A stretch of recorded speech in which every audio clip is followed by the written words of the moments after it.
ఒకప్పుడు ఆమె ఇండస్ట్రీలో స్టార్ హీరోయిన్. 90స్లో ఆమె బ్యాక్ టు బ్యాక్ సినిమాలతో అలరించింది. అప్పట్లో అందం, అభినయంతో కుర్రకారును వెర్రెక్కిచ్చేసింది. అయితే కెరీర్ మంచి ఫామ్లో ఉండగానే ఆమె ఒక్కసారిగా చిత్ర పరిశ్రమకు దూరమైంది. ఆ హీరోయిన్ మమతా కులకర్ణి. దాదాపు 25 సంవత్సరాల తర్వాత మమతా కులకర్ణి భారతదేశానికి తిరిగి వచ్చారు. ఇక నిన్న ప్రయాగ్రాజ్ వద్ద జరుగుతున్న మహాకుంభమేళాలో పాల్గొన్నారు. ప్రస్తుతం మమతా కులకర్ణికి సంబంధించిన పలు ఫోటోలు సోషల్ మీడియాలో వైరల్ అవుతున్నాయి. ఈ ఫోటోలో మమతా కులకర్ణి సాధ్విగా కనిపిస్తుంది.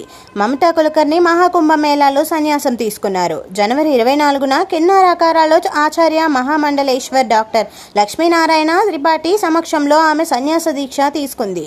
తన పేరును శ్రీయామై మమతా నందగిరిగా మార్చుకుంది. మమతా కులకర్ణి కాషాయ దుస్తులు ధరించి మెడలో రుద్రాక్షమాల, భుజానికి వేలాడుతున్న జోలే కనిపిస్తుంది. ఇప్పుడు మమతా కులకర్ణి ఫొటోస్ చూసి ఆశ్చర్యపోతున్నారు జనాలు. మమతా కులకర్ణి స్వయంగా కొన్ని వీడియోలను ఇన్స్టాగ్రామ్లో పోస్ట్ చేసింది. ఈ ఫోటోలో మమతా కులకర్ణి సాధ్విగా కనిపిస్తుంది.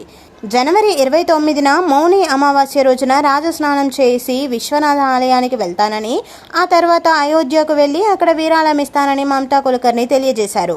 మమతా కులకర్ణి సాధ్విగా మారిన తర్వాత చాలా ఫోటోలు, వీడియోలు సోషల్ మీడియాలో వైరల్ అవుతున్నాయి. ఆమె పోస్టుపై అభిమానులు కామెంట్లు చేస్తున్నారు.